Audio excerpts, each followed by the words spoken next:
본 영상 바로 아래 더보기를 클릭하신 후 인터넷 링크를 클릭하시면 같은 설교를 광고 없이 들으실 수 있습니다. 에베소서 5장 8절 우리 한 절만 한 음성으로 같이 봉독하도록 하겠습니다. 시작. 너희가 전에는 어둠이더니 이제는 주 안에서 빛이라. 빛의 자녀들처럼 행하라.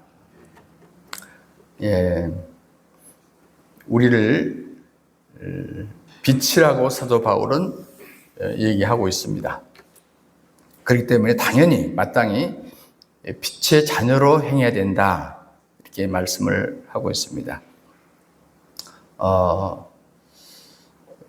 더러 교우들이 묻는 질문 가운데 저는 이렇게 수십 년 신앙생활을 했는데요, 다른 분은 하나님 말씀을 들었다고도 하고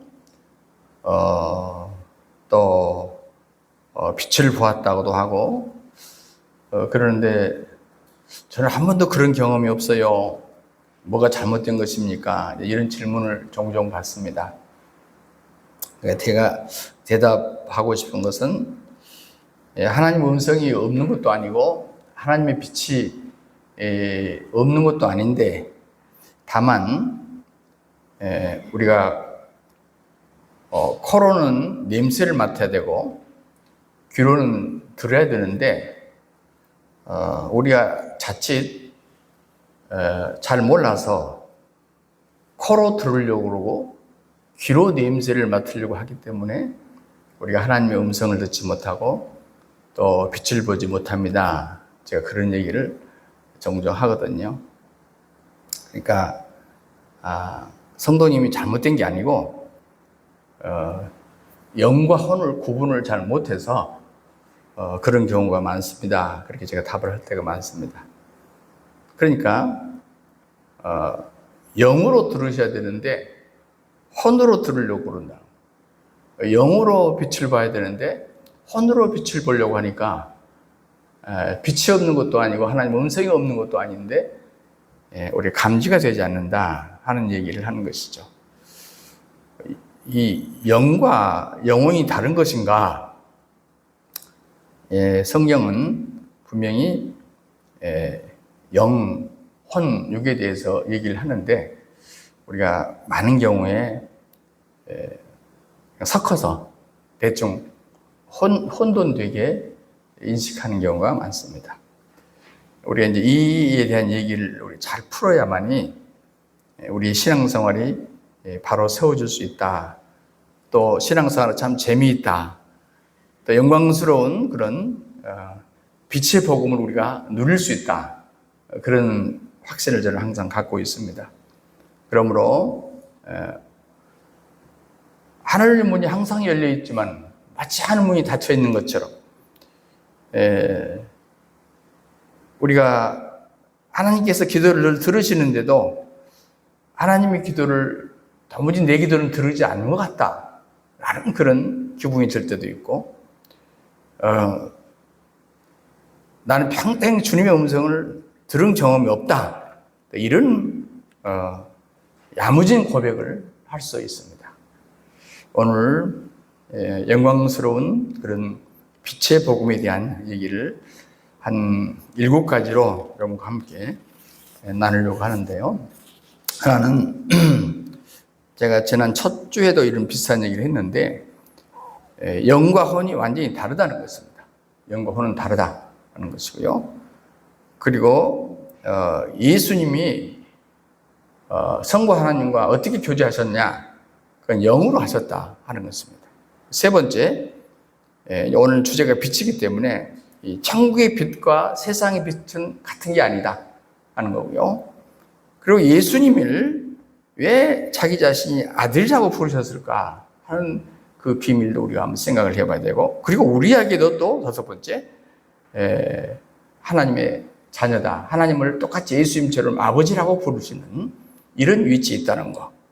그리고 6번째, 그렇다면 영적인 귀를 여는 방법이 무엇인가 하는 것을 구체적으로 몇 가지 말씀드리고, 결론적으로 7번째, 빛의 복음 가운데서 우리가 승리하며 살아가자, 이렇게 오늘 말씀을 전개하도록 하겠습니다. 먼저 영과 혼이 완전히 다른 것을 우리가 인식해야 된다는 것입니다. 많은 분들이 영과 혼을 같은 것으로 생각을 합니다. 왜냐하면 우리가 이제 신학 용어를 번역해서 쓸 때 맨 처음에 이 번역하신 분들이 그렇게 했던 것 같아요. 그래서 영혼 이렇게 해버리니까 명확한 구분이 안 되는 거거든요. 데살로니가전서 5장 23절에 보면 여러분 잘 이 말씀을 항상 우리가 암송을 해야 됩니다. 5장 23절. 평강의 하나님이 친히 너희를 온전히 거룩하게 하시고, 자, 하나님께서 우리를 거룩하게 하시죠. 우리를 성도라고 거룩하게 하셨는데, 또 한 가지 중요한 게, 또 너희의 온 영과 혼과 몸이 우리 주 예수 그리스도 강림하실 때 흠없게 보존되길 원한다. 영과 혼과 몸이라고 말을 합니다. 우리 영어 성경 가운데서 그래도 전통 있는 성경으로 보는 책이 킹 제임스 버전, 즉 흠정역인데요.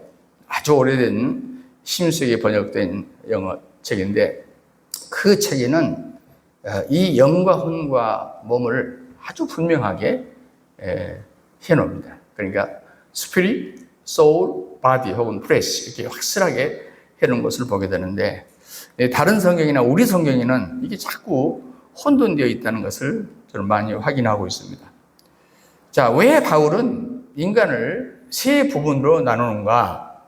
어떤 부분은 이 세 부분으로 나누어서는 안 된다고 말합니다. 일리가 있어요. 왜냐하면 인간을 세 부분으로 나눠보는 순간에 그건 인간도 아니에요. 이 세 부분이 합해 있을 때 인간이지, 이게 나눠져 버리면 이건 귀신도 아니고 인간도 아니고 송장 이렇게 의미가 없어요. 인간은 사실은 이 영혼육이 하나로 있을 때 인간이라고 말할 수 있는 거거든요. 그 하나고 있다고 해서 모든 기능이 통합된 것은 아니에요. 그 기관마다 기능이 다른 것입니다. 그러니까 몸은 물질 세계하고 접촉을 하게 돼 있어요. 그러니까 몸을 우리가 살덩어리 이렇게 말하면 안 됩니다. 성경에서 몸이라고 말할 때는 오감을 통해서 세상을 인식하는 전체를 말합니다. 그러니까 보고 듣고 만지고 맛보고 냄새나는 전체를 통해서 우리가 몸이라고 성경에서는 얘기를 합니다. 혼은 뭐냐면 우리가 쉽게 설명할 수 있다면 정신세계와 관련이 있다고 보시면 이해가 쉬울 것 같아요. 생각하고 느끼고 또 결정하고, 다시 말하면 우리의 지성, 감성, 의지가 여기에 속한다. 이렇게 하면 훨씬 구분이 쉽겠죠. 그 영은 뭐냐? 영은 한마디로 말하면 하나님과 접촉한 부분. 그러니까 하나님의 세계를 인지하고 알 수 있는 부분을 얘기합니다. 그러니까 하나님을 인식하고 하나님과 교제도 하고, 그래서 우리가 아까 서두에서 저는 평생 하나님의 음성을 들은 적이 없는 것 같아요. 그건 뭐냐면 이 영의 작동으로 하지 않았기 때문에 그래요. 혼으로 하려고 그러거나 내 육의 귀 이걸로 하려고 하니까 평생 가도 우리는 하나님과 접촉이 안 되는 거예요. 영이죠, 영. 그러니까 이걸 우리가 이해하게 되면 많은 것이 풀립니다. 무엇이 풀립니까? 왜 내가 열심히 기도해도 하나님 음성이 안 들리지? 이 문제가 풀리는 거죠. 내가 성경을 그렇게 읽어도 왜 감동이 없는 거지? 이 문제도 풀리는 것이죠. 예, 내가 예배를 드리는데 왜 하나님 못 만나는 거지? 이 문제도 풀리는 거예요. 왜요? 지금 말하는 이 기도, 그 다음에 성경의 깨달음, 그 다음에 예배의 받음, 이 모든 것은 영으로 해야 되는데 영 안에서 하지 않고 혼으로 하려고 하니까 여기서부터 헛갈리기 시작하는 것입니다. 그러니까 생각으로 하나님을 이해하려고 그러고, 감정으로 하나님을 느끼려고 그러고, 의지로 하나님께 다가가려고 하기 때문에 이해는 할 수 있지만 실제로는 이루어지질 않는 거예요. 왜? 하나님은 영이시기 때문에. 그러니까 우리가 늘 예배 초기에 늘 말씀한 게 요한복음 4장 24절이에요. 하나님은 영이시니 이렇게 시작합니다. 영이시니, 예배하는 자가. 자, 우리가 예배하는 사람이 하나님의 영이시기 때문에 예배합니다. 예배가 가능합니다. 예, 짐승은 예배하잖아요. 아무리 영리해도 예배하잖아요. 우리 영이 있기 때문에 예배가 가능한데, 그렇기 때문에 예배는 어떻게 되냐? 그 예배하는 자는 영과 진리로 예배된다. 그렇게 말해요. 왜냐면 그래야만이 영이신 하나님과 접촉이 가능하기 때문에 그래요. 자, 우리가 지금 이 예배하는 자리에 있지 않습니까? 우리가 영으로 예배한다. 이것은 늘 강조하는 바이긴 합니다만, 그리고 감정은 필요 없는 것입니까? 그렇지는 않습니다. 생각을 하면 안 되는 것입니까? 그것도 아니죠. 예, 혼이 중요하죠. 그렇지만 순서를 얘기하는 겁니다. 영이 먼저 하나님을 만나야 되고, 그 다음에 혼이 그것을 이해하고 느껴야 되고, 그리고 마지막으로 몸으로 반응해야 된다. 그 말입니다. 이런데 우리가 이 순서를 뒤집어 놓아. 어떻게 해요? 자, 몸으로 예배당에 옵니다. 맞죠? 자, 혼으로 찬양하고 또 설교를 듣습니다. 지성을 동원해야 되니까 알아듣지 않습니까? 동원해야 돼요. 예, 예. 근데 문제는 뭐냐면 영은 안 움직여버려. 자, 몸도 움직이고 혼도 움직이는데 영은 안 움직여버릴 수가 있어요. 이것이 문제인 것입니다. 이건 좀 조심스러운 얘기이긴 합니다만, 요즘에는 이렇게 저는 참 접하기 힘들었습니다만, 임사 체험하는 분들이 많이 이렇게 이제 SNS를 활용하다 보니까 여러 사람이 이렇게 접할 수가 있어요. 이건 다 믿으면 안 됩니다. 조심스러운 부분인데, 어떤 분의 제가 그 목사님과 어떤 성도의 대화를 제가 봤어요. 이 성도님이 이제 암 수술을 받으셨는데 수술을 하시다가 사고가 났나 봐요. 그래서 신정지가 된 거예요. 그러니까 이제 엄청나게 심폐소생술을 계속 하죠. 그런 과정에서 거의 포기할 무렵에 한 40분 돼서 소생을 하셨대요. 그래서 이제 목사님 나중에 이제 회복실에 신방을 가셨는데 그분이 목사님 알아보고 그러는 거예요. 목사님, 제가 그곳에 다녀왔어요. 그러는 거예요. 여러분 혹시 이런 얘기 들어보셨어요? 예, 그곳 어디요? 예, 어딜 다녀왔어요? 천국이요. 근데 제가 본 건요, 육체 눈으로 본 게 아니에요. 이렇게 얘기하는 거예요. 목사님이 어리둥절하죠. 저도 이 큰 수술을 해봤습니다만은 이 사람이 이렇게 몰피를 고통스럽기 때문에 척에 몰피를 많이 주거든요. 그러다 보면은 이 횡설수설해요. 깨어날 때 조심해야 됩니다. 횡설수설합니다. 그래서 아마 그런가 보다 했는데, 목사님, 제가 눈으로 본 게 아니고 제 영으로 봤어요. 혼이 아니고 영으로 봤어요. 이렇게 말하는 거예요. 이제 목사님이 소름이 돋는 거예요. 왜냐하면 이분이 50년 가까이 교회 생활을 하시고 뭐 새벽 기도도 개근이시고 이런 분이고 성경도 몇십도 가신 분인데 그런 말 하니까, 갑작스럽게 그런 말 하니까 뭔 얘기인가 하고, 목사님, 저는 그동안 혼으로만 신앙생활 한 것 같아요. 제가 영으로 하나님을 만난 건 처음이었어요. 이런 얘기를 하는 거예요. 이제 목사님이 무슨 말인지 알았어요. 지금 목사님이, 이 친구가 지금 무슨 말을 하고 있구나 하는 얘기를 알았어요. 여러분, 이 얘기는 성경은 아니에요. 그러나 이 간증은 상당히 성경적이에요. 왜냐하면 성경이 그것을 구분하고 있기 때문에 그래요.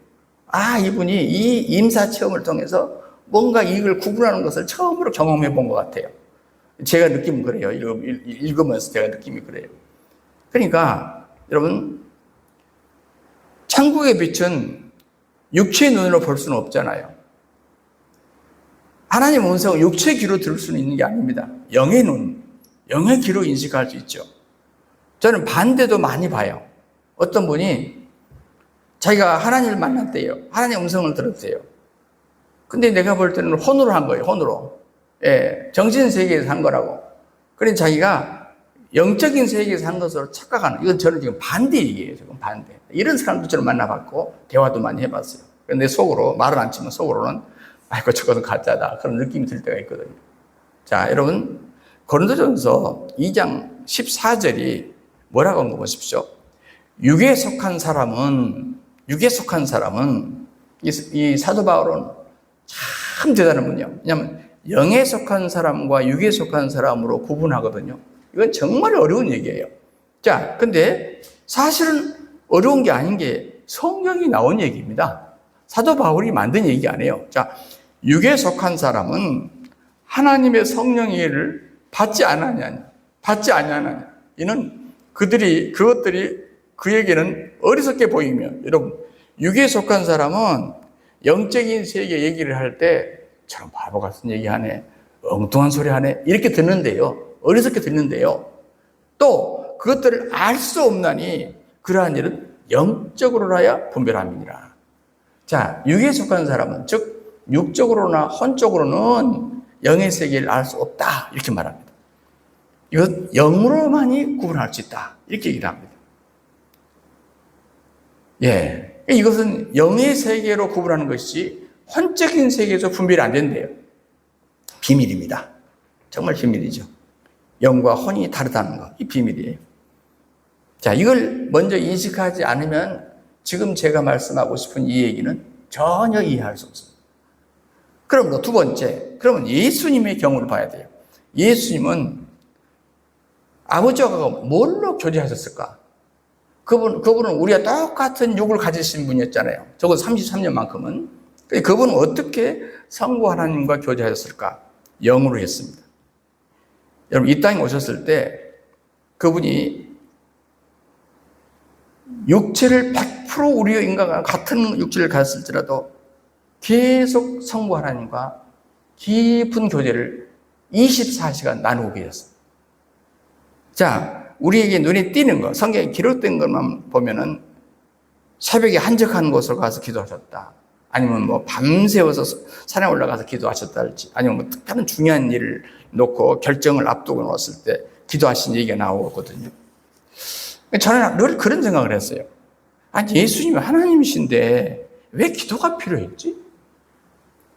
왜 기도가 필요했지? 늘 그런 생각을 많이 해봤어요. 여러분 그런 생각 안 해요? 아, 저만 고민하는구나. 자, 여러분, 예수님이 인간의 몸을 입으셨지만 영으로는 늘 하나님과 연결이 되어 있었어요. 그래서 요한복음 5장 19절에 예수님이 뭐라고 말씀하시냐면, 내가 진실로 진실로 너에게 이르노니 아들이 아버지께서 하시는 일을 보지 않고는 아무것도 스스로 할 수 없나니 아버지께서 행하시는 그것을 아들도 그와 똑같이 한다. 그러니까 지금 아들은 누굴 말해요? 자기를 말해요. 아버지는 성부 하나님 말해요.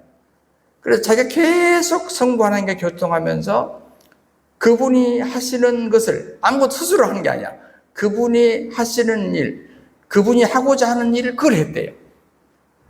그러면 자, 아버지 스스로 아버지께서 하시는 일을 한다. 이렇게 얘기한 겁니다. 이것은 어떻게 알았을까? 아버지 하시는 일, 아버지 뜻을 어떻게 알았을까? 자, 요한복음 5장 30절에는 그렇게 말합니다.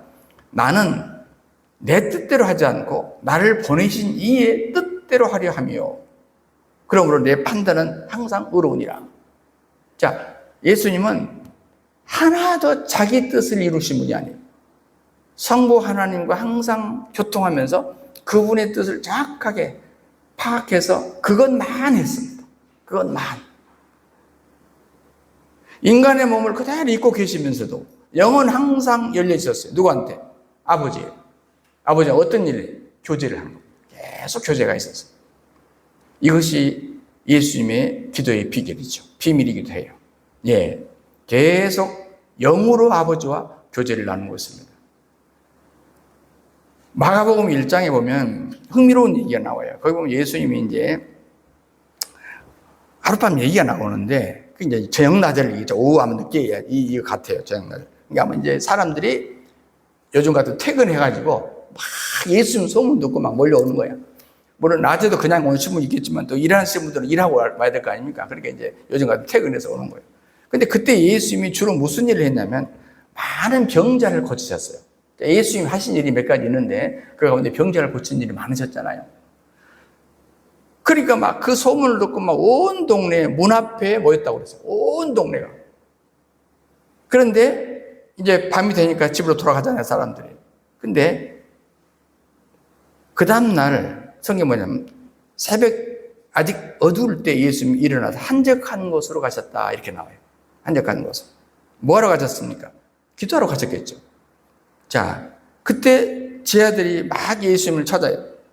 모든 사람이 주를 찾아야 돼. 소문이 막 퍼지니까요. 특히 환자를 중심으로 왔겠죠. 수많은 사람이 왔어요. 자, 어제 많은 병자를 고쳤습니다. 그럼 지금 오늘 이제 사람들이 막 병자를 많이 데려왔어요. 그럼 당연히 뭘 해야 됩니까? 오늘 또 병자를 치료하는 일을 하셔야 우리가 상식적으로 맞아요. 그런데 예수님의 대답은 전혀 예상 바뀝니다. 우리가 다른 가까운 마을로 가자. 거기서도 전도하리니 내가 이를 위하여 왔노라. 자, 제가 지금 말하고자 하는 것은 뭐냐면 예수님이 하신 일을 지금 말하려고 하는 게 아니라 우리 같으면 상식적으로 지금 사람들이 많이 몰려와 있잖아요. 그러니까 뭡니까? 지금 여기서 우선 병자를 치료한 일을 하셔야 되잖아요. 그런데 예수님은 일찍 조용한 곳에 가서 주님과 교통하고 내려오시더니 전혀 상관없는 말을 하는 거예요. 기도 가운데 아버지와 교제하는 가운데 아버지께 들은 방향을 제시하는 겁니다. 내 얘기, 내 환경 얘기를 하는 게 아니에요. 사람의 소리 아니라 하나님의 음성. 그러니까 상황 논리가 아니고 아버지의 뜻. 혼의 판단이 아니라 영의 분별을 신뢰합니다. 예수님이 이것을 완벽하게 보여주신 모습입니다. 그래서 요한복음 14장 12절에서는 우리도 그렇게 살 수 있다고 하는 거거든요. 내가 진실로 진실로 얘기하노니 나를 믿는 자는 내가 하는 일을 그도 할 것이요. 이 말을 오해하면 안 돼요. 예수님이 창조적 일을 하셨으니까 우리도 또 예수님만큼 모든 일을 할 수 있다. 그런 얘기를 하는 게 아니라 적어도 이거요. 어떻게 해요? 예, 하나님께 기도하고 주님이 내게 말씀하시면 예수님처럼 우리도 따를 수가 있어요. 사람의 상황에 따라 사는 것이 아니라 주님의 뜻이 이것이구나라고 하고 전혀 이해하지 못한 행동을 우리도 할 수 있어요. 주님의 뜻을 영으로 교통해서 알게 됐기 때문에. 그래서 예수님이 영으로 아버지와 교통했다는 것처럼 우리도 그렇게 할 수 있죠. 세 번째, 이제 빛에 대한 얘기를 좀 하겠습니다. 천국의 빛과 이 세상의 빛은 다른 종류라고 하는 것입니다. 여러분 변화산 사건을 아시죠? 마태복음 17장에 나와요. 보면 베드로와 야고보와 요한을 데리고 높은 산정에 올라가셨는데 거기 보면 마태복음 17장 2절에 그들 앞에 변형돼서 그 얼굴이 해같이 빛나며 옷이 빛과 같이 휘어졌더라 그래요. 얼굴이 해같이 빛나고 옷도 빛이 났어요. 휘어졌어요. 근데 이 빛은 어떤 빛이겠습니까? 이건 분명히 세상의 빛 같은 빛이 아니었을 거예요. 왜냐하면 세상의 빛은 최고 밝은 것이 태양빛이죠. 근데 태양이 비치고 있는데 그 빛보다 더 밝은 어떤 빛이 있었다 그 말 아닙니까? 예. 이건 쉽게 말하면 천국의 빛이요. 요즘 우리로 말하면 천국을 경험한 사람들이 공통적으로 그런 말 하거든요. 태양빛은 바라볼수록 어때요? 눈이 비춰서 못 봐요. 그런데 천국의 빛을 봤던 사람들은 공통적인 것이 뭐냐면 꿰뚫어 보이더라고요. 예. 태양빛은 조금만 밝아도 못 봐요. 근데 다 보이더라는 거예요. 근데 태양빛보다 더 밝았대요. 그리고 그 빛체가 사랑이었대요. 평안이었대요. 이런 경험들을 많이 제가 읽어봤는데 뭔 뜻일까?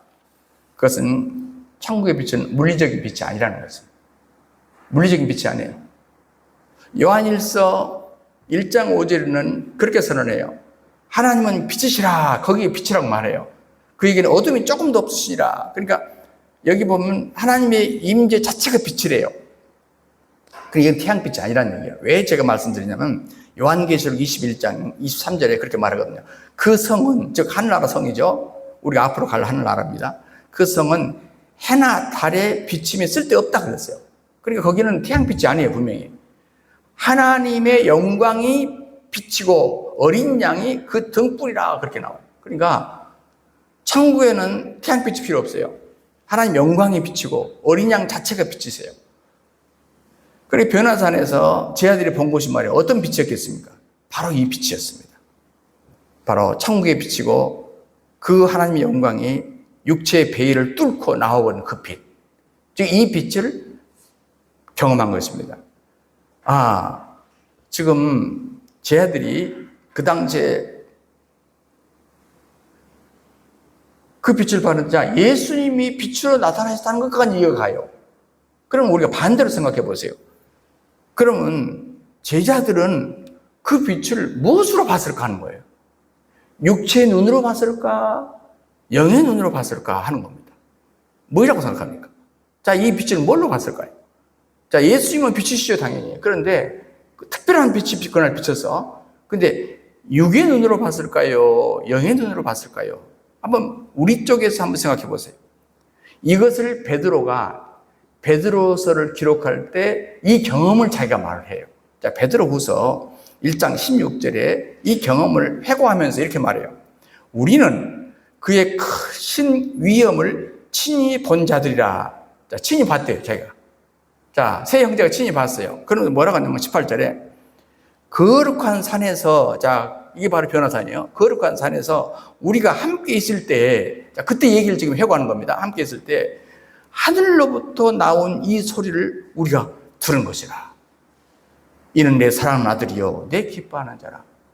하늘로부터 온 특별한 빛이 있었고 또 음성도 있었단 말이에요. 자, 이것은 여러분 단순히 이것은 육체의 눈과 육체의 귀로 듣거나 본 게 아니라 그 말이에요. 차원이 다른 얘기라 그 말입니다. 예, 이게 바로 우리는 영적 체험이라고 얘기를 합니다. 물론 육체의 감각으로 인식했을 겁니다. 그렇지만 본질은 영적인 것입니다. 왜냐? 천국의 빛과 하나님의 음성은 영적인 실체이지 육의 세계로 알 수 있는 것이 세계가 아니기 때문에 그래요. 이것이 우리에게 주는 메시지가 무엇입니까? 우리도 베드로가 봤다면, 새 제자가 봤다면, 우리들도 만약 영의 세계가 열린다면 천국의 빛을 볼 수 있고 하나님의 음성을 들을 수 있는 가능성이 있다는 얘기 아닙니까? 영의 눈이 열린다면, 영의 귀가 열린다면 우리도 가능하다. 지금 그 얘기를 하는 것이죠. 그래서 에베소서 1장 18절에서 바울이 기도하는 기도의 제목이 나와요. 우리가 어떻게 했으면 좋겠다. 에베소 교인들이 어떻게 했으면 좋겠다라는 그 기도 가운데 하나가 뭔지 아세요? 너희의 마음의 눈을 밝히사 그의 부르심의 소망이 무엇인지 알게 하길 원한다. 여기 마음의 눈이라고 말했지만 사실 그 영의 눈입니다. 바울은 너희가 육의 눈은 이미 떠져 있으니까 내가 기도할 바가 아니다. 그렇지만 너희들이 육의 눈만이 아니라 마음의 눈, 즉 영의 눈이 열려가지고 그분을 알기를 소망한다. 기도하고 있습니다. 천국의 빛과 세상의 빛은 분명히 종류가 달라요. 그렇다면 네 번째, 예수님이 자기를 아들이라고 말하거든요. 이것이 무슨 상관이 있습니까? 여러분, 왜 예수님이 자기를 아들이라고 부르셨을까? 그냥 하나님이라고 해도 되는데 왜 아들이라고 표현을 했을까?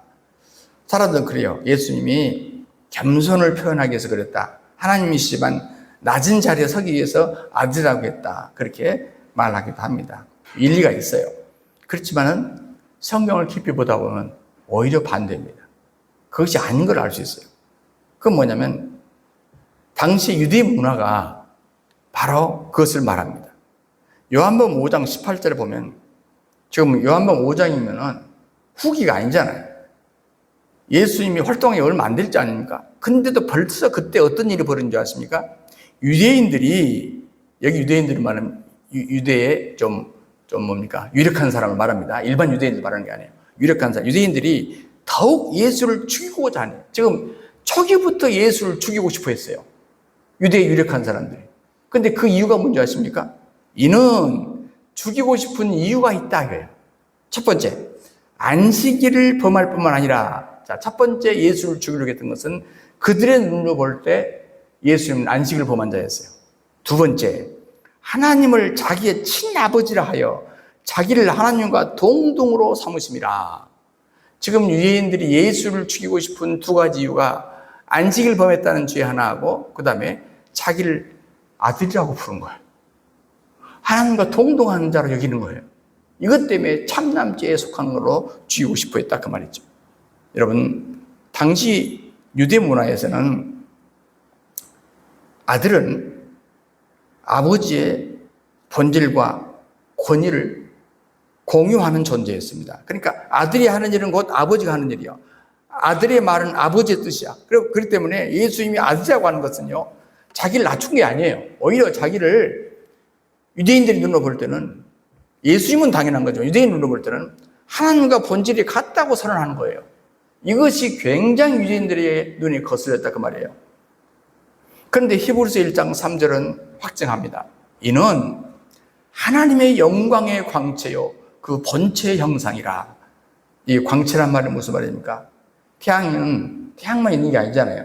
태양이 태양일 수 있는 것은 뭐냐면 태양에 빛이 있기 때문이에요.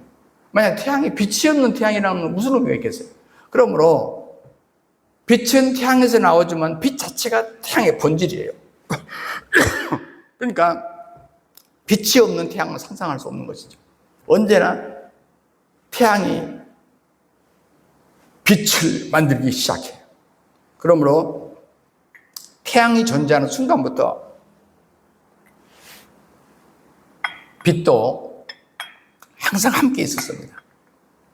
이것이 바로 아버지와 아들의 관계라 이렇게 비유할 수 있습니다. 여기서 더 중요한 게 뭐냐면 아들이라는 호칭은 그냥 내가 너를 낳았다 이것도 있지만 더 성경에서 예수님께서 아들이라는 호칭을 하는 것은 관계를 말해요. 관계. 그러니까 이것은 서열이 아니라 관계예요. 등급이 아니고 친밀함입니다. 요한복음 1장 1절 여러분 잘 아시잖아요. 태초에 말씀이 계시니라. 자, 말씀은 예수님이 아시죠? 그런데 이 말씀이 하나님과 함께 계셨다. 자, 말씀과 성부 하나님을 지금 함께라는 말을 합니다. 프로스라는 헬라말, 프로스, 함께. 근데 이 프로스라는 단어는요, 우리가 자, 하나님이 이 말씀이 하나님과 옛날에 함께 있어서 이 말 할 때 여기 성부 하나님 계시고 여기 옆에 성자 예수님이 말씀으로 계셨다. 이렇게 우리가 얼른 뉘앙스가 떠오릅니다만 사실 프로스는 그런 뜻이 아니에요. 프로스는 얼굴과 얼굴을 마주보는 걸 뜻하는 거예요. 그러니까 영원 전부터 아버지와 아들은 서로 마주보고 계시다 그 말이에요. 마주보고 대화하셨어요. 이게 바로 삼위일체예요. 아버지와 아들과 성령이 완벽한 사랑의 교제 안에 있었어요. 함께 있었어요. 그리고 옆에 곁에 있는 게 아니에요. 같은 동등하게 마주보고 있었다 그 말이에요. 그래 이게 굉장히 중요합니다. 태초에 말씀이 계시는데 이 말씀이 하나님과 그냥 덩달아 옆에 있었어 그런 뜻이 아니라 같은 동등한 쪽에서 마주하고 계셨다 그 말이에요. 마주하고 대화하고 계셨다 그 말이에요. 그러니까 사실 예수님이 기도하는 장면을 우리식으로 해석하면 안 됩니다. 예수님이 기도하는 장면은 사실은 뭡니까? 완전히 성부 하나님과 대면하는 교제의 관계입니다. 교제의 관계. 그래서 오늘날 우리가 기도도 거기서 파생되는 거라고요. 기도의 의미가 하나님 뭘 주십시오 하는 의미도 당연히 있겠지만 더 본질적인 것은 뭐냐면 하나님과 대면하고 교제하는 관계의 의미가 훨씬 더 깊어요. 우리는 예수님이 이걸 배워야 됩니다. 그런데 다섯 번째 우리 생각할 건 뭐냐면 자, 예수님은 자기를 아들이라고 부르셨는데 그건 하나님, 성부 하나님과 자기와 이 교제 관계 때문에 그러는데 우리도 다섯 번째 자녀가 되는 은혜를 덧입었다 그 말입니다. 자, 예수님이 아들로 오셨고 그리고 자기를 아들이라고 부른 중요한 이유가 있습니다. 그렇게 안 불러도 돼요. 그렇게 안 부른다고 성부 하나님과 성자 하나님의 관계가 틀어지겠습니까? 그런데 일부러 왜 이렇게 남겼냐? 그것은 우리를 자녀로 만들기 위해서, 우리를 하나님 아들과 딸로 만들기 위해서. 무슨 얘기냐면 부활하신 예수님이 막달라 마리아에게 하신 말씀이 있습니다. 예수께서 요한복음 20장 17절에서 뭐라고 말씀하시냐면 예수께서 이르시되 나를 붙들지 말아라. 내가 아직 아버지께로 올라가지 아니하였노라.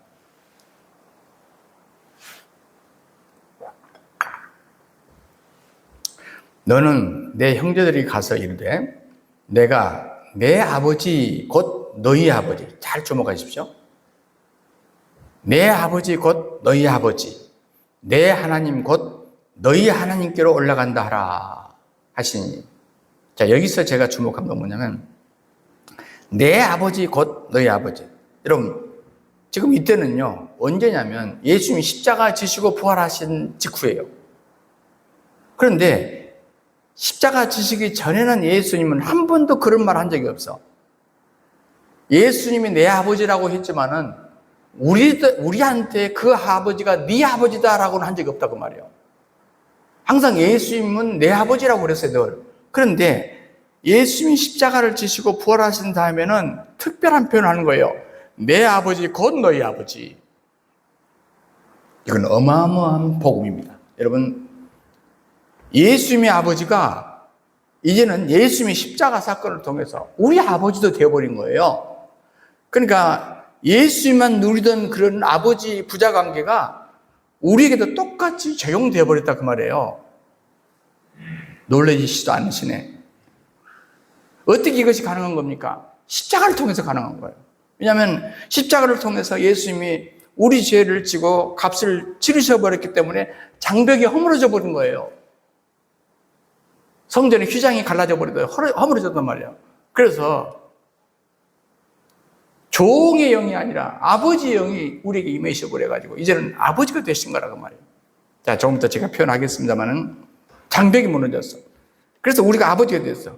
그래서 이때부터 사도 바울이 특이한 표현을 자기 서신서에서 해요. 예를 들어서 갈라디아서 4장 6절에서 뭐라고 말하냐면 너희가 아들임으로, 자, 우리한테 한 말이에요. 아들임으로 하나님이 그 아들의 영을 우리 마음 가운데 보내사 아빠, 아버지라 부르게 하셨느니라.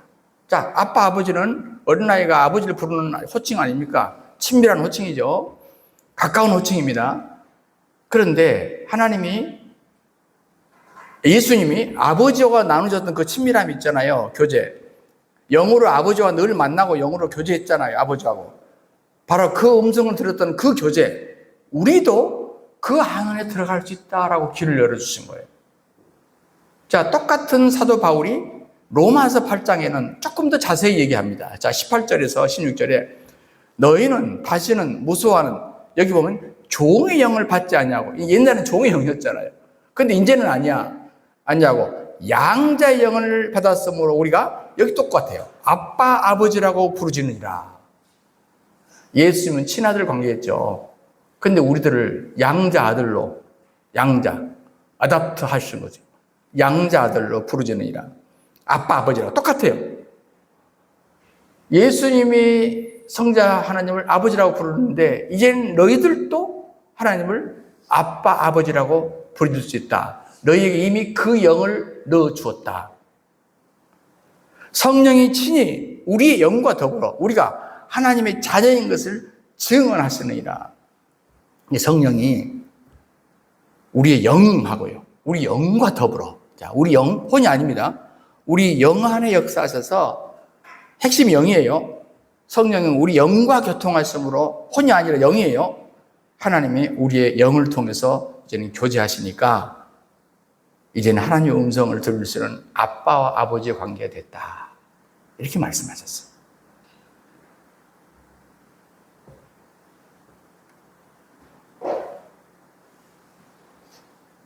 아무리 하나님 말씀하셔도 들리지 않는다.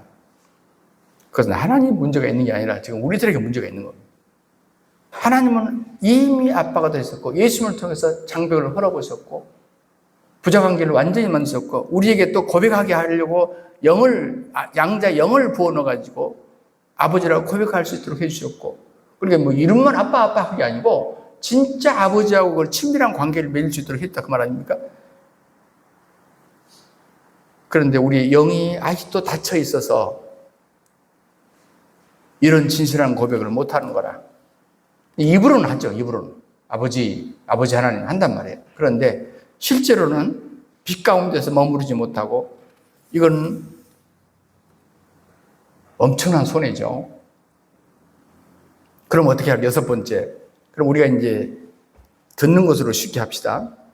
영적인 길을 여는 방법으로 터득해야 되는데, 그래서 어떻게 영의 길을 열 수 있을까? 그래서 어떻게 하나님의 음성을 듣기 시작할 수 있을까? 간단하게 3가지 얘기합니다. 첫 번째, 혼의 소음을 잠잠하게 해야 됩니다. 자, 영과 혼이 있다고 그랬어요. 자, 6은 떼놓읍시다. 다 아는 거니까. 자, 혼과 영. 그래서 혼의 소음을 잠잠하게 해야 돼요. 혼은 늘 시끄럽습니다. 뭐 걱정, 뭐 두려움, 뭐 내 나름대로 판단, 굉장히 소위 노이즈. 시끄러워요. 그래서 시편 46편 10절에 뭐라고 말하냐면 시편 기자가 너희는 가만히 있어. 내가 하나님 됨을 알쩌다. 여기 가만히 있어. 그 말은요, 놓아버리다, 멈추자는 히브리어거든요. 그렇게 하지만 혼의 활동을 멈춰라. 그 말이에요. 예수님이 새벽 한적한 곳에 가신 이유가 어디에 있었겠어요? 예수님도 이 소음을 좀 피해서 좀 더 깊이 하나님과 은밀한 교제를 나누기 위해서 하셨다고 봅니다. 예수님도 혼의 시끄러움을 피하셨어요. 두 번째, 성령을 의지해야 돼요. 왜냐하면 로마서 8장 26절에 성령님만이 우리의 영을 살릴 수 있거든요. 이와 같이 성령도 우리 연약함을 도우시나니 우리는 마땅히 기도할 바도 알지 못하지만 오직 성령이 말할 수 없는 탄식으로 우리라에 친히 간구하시리라. 여러분, 우리는 기도도 제대로 못해요. 사실은요. 뭐 기껏 해봐야 뭐 달라. 그 외에 뭐 있습니까? 주님과 깊은 교제가 잘 안 된다 그 말이에요. 기도의 교제가. 그럼 우리는 성령님 제 영을 깨워주세요. 제 영의 귀를 열어주세요. 아버지 음성을 듣게 해주세요. 이렇게 늘 성령님께 기도하면서 우리가 주님과 교제해야 됩니다. 그리고 세 번째, 우리가 믿음으로 들어야 돼요. 아직 안 들리는데요. 언제 들릴까요? 열왕기상 19장에 엘리야가 하나님 만난 장면이 나오잖아요. 여기서 우리 힌트를 얻을 수 있는데 하나님이 큰 바람 속에 계시지 않았어요. 지진 속에서 계시지 않았어요. 불 가운데도 계시지 않았어요. 12절 마지막에 뭐라고 하냐면 불 후에 세미한 소리가 있는지라. 세미한 소리. 아주 부드럽고 조용한 소리. 영의 깊은 것을 느끼는 감동. 마음속에 떠오르는 생각. 성경 말씀과 함께 내게 와닿는 순간. 이것들이 하나님의 음성일 가능성이 높다. 그 말이죠. 난 다 하나님의 음성이라고 말하고 싶진 않아요. 처음엔 이것이 하나님의 음성인가, 내 생각인가, 마귀의 소리인가 헷갈려요. 그냥 우리 연습을 많이 해야 됩니다. 아이들도 부모님의 음성을 처음부터 아는 거 아니거든요. 늘 어려서부터 그 부모님과 접촉해서 있다 보니까 어느 순간에 그냥 아무데나 있어도 이것은 엄마 소리다, 이건 아빠 소리다 그냥 알아요. 여러분, 요한복음 10장에는 20절에 예수께서 양의 비유를 하잖아요. 내 양은 내 음성을 들으며 나는 그들을 알며 그들은 나를 따른다 그랬어요. 여기 내 양은 내 음성을 들은다. 여러분, 이제 양 새끼는 처음에 나면은 주인 소리 못 듣죠. 그냥 엄마만 따라다녀요. 엄마 냄새 맡고. 예, 그렇죠? 엄마 젖 먹으려고 쫓아다녀요. 그러다가 이제 자라가면서 자기 엄마처럼 자기 아빠처럼 주인의 음성을 분별할 수 있는 능력이 생겨요. 그리고 어느 순간부터입니까? 이 아기 양도 커면서 주인의 소리를 듣고 이제는 엄마 냄새 맡고 하는 게 아니라 목동의 소리를 듣고 쫓아다녀요. 자, 그 말이에요. 내 양은 내 음성을 들으며 우리가 처음부터는 안 될 거예요. 그렇지만 늘 우리가 주의 음성 듣는 것을 연습하다 보면 분명히 우리가 주님의 양이기 때문에, 주님이 택한 양이기 때문에, 택한 백성이기 때문에 우리는 주의 음성을 분별할 수 있는 그 능력이 생길 거라 그 말이죠. 마지막으로 7번째, 그러므로는 빛의 복음 가운데서 승리하며 살아가야 합니다. 우리가 복음의 빛 가운데 살아가는 삶에 대해서 어떻게 생각하십니까? 제가 오늘 좀 신비적인 얘기를 좀 했습니다만 아무래도 이제 주님의 음성을 듣고 따른다. 이것이 우리 복음을 누리는 것이라는 한 파트 얘기이기 때문에 좀 신비한 얘기를 안 할 수가 없는데 이런 나름대로 이런 인사 체험이나 또 깊은 은혜를 경험한 사람들의 공통적인 말이 뭐냐면 그것이 모든 것이 다 빛이었어 그래. 꽃도 빛이었다고 그러고 물도 빛이었다고 그러고 소리도 빛 같았다고 그러고 그 빛 안에 어떤 어두움이 없었다고. 어두움이 없었다. 예, 이 공통적인 얘기예요. 이 천국의 실제거든요. 그 놀라운 사실이 있습니다. 더 중요한 게 있어요. 그게 뭐냐면 지금도 우리가 그 빛에 접근할 수 있다는 거예요. 왜요? 그렇게 어렵잖아요. 왜냐하면 그 빛이 우리 안에 있기 때문이에요. 그 빛 대신 예수님이 우리 안에 내주에 계시기 때문에 모든 가능성이 있어요. 이것이 바로 천국의 실제입니다. 우리는 지금 그 빛 안에 접근할 수가 있어요. 왜? 이미 접근되어 있어. 왜? 그 빛이 우리 안에 계시기 때문에. 이것이 복음이에요. 골로새 1장 27절에 이 비밀은 너희 안에 계신 그리스도니 곧 영광의 소망이라. 그리스도가 우리 안에 계신대요. 즉 천국의 빛이 이미 우리 안에 있대요. 요한복음 8장 22절에는 예수님이 선언하셨습니다. 나는 세상의 빛이니 나를 떠나는 자는 어둠에 다니지 않냐고 떠나서는 따르는 자는 어둠에 다니지 않냐고 생명의 빛을 얻을 것이다. 예수님 빛이잖아요. 근데 그분이 빛으로 오신 그분이 우리 안에 계시대요. 에베소 5장 8절에는 더 확증을 합니다. 너희가 전에는 어둠이었는데 이제는 주 안에서 빛이라. 그러면 너희는 빛의 자녀들처럼 행하라. 아예 이미 내가 빛으로 너희 안에 있기 때문에 그냥 너희는 빛의 자녀로 행하면 된대요. 이미 전제해버렸어요. 우리 안에 빛으로 계신 걸 전제해버렸어요. 어둠의 자녀가 아니랍니다. 천국의 빛이 우리 안에 있답니다. 이미 있답니다. 그런데 왜 우리는 여전히 어둠 속에서 힘들어할까요? 왜 천국의 평안을 누리지 못할까요? 왜 하나님의 음성을 듣지 못할까요? 왜 그 복음을 누리지 못하고 있는 것일까요? 네, 영이 닫혀 있다는 거죠. 여러분, 지금 여러분은 라디오를 한번 생각해 보세요. 지금 여러분 라디오 소리를 못 듣고 있습니다. 왜냐하면 전파가 없어서 그런 게 아니에요. 전파는 항상 흘러요. 주파수를 맞추지 않기 때문에. 오늘 지금 우리는 그걸 필요치 않으니까요. 일부러 안 맞춰요. 하나님 음성도 마찬가지입니다. 말씀이 없는 게 아닙니다. 하나님이 항상 안 계신 게 아니에요. 밖에 계신 것도 아니라니까요. 우리 안에 계신다니까요. 그것도 빛으로. 가만히 계신 것도 아니고 우리가 말씀하고 계세요. 그런데 우리 영의 주파수가 안 맞춰준 거라. 그러므로 결론적으로 우리가 혼으로 신앙생활 하면 안 돼요. 영으로 하나님을 만나야 됩니다. 생각으로 하나님을 분석하면 안 돼요. 영으로 하나님을 경험해야 됩니다. 감정으로 하나님을 느끼려고 하면 안 돼요. 그러면 사탄이 틈탑니다. 그래서 자꾸 이상한 거를 체험하게 해가지고 우리를 곁길로 나가게 만들어버리고 자기가 하나님이라고 그래요. 영으로 하나님과 교제해야 돼요. 그러면 천국의 빛이 보이기 시작할 것이고 하나님의 음성이 들리기 시작할 것이고 예수님이 하나님 아버지와 나누셨던 그 친밀함 속에 우리도 어느 만큼 그걸 경험하게 될 것입니다.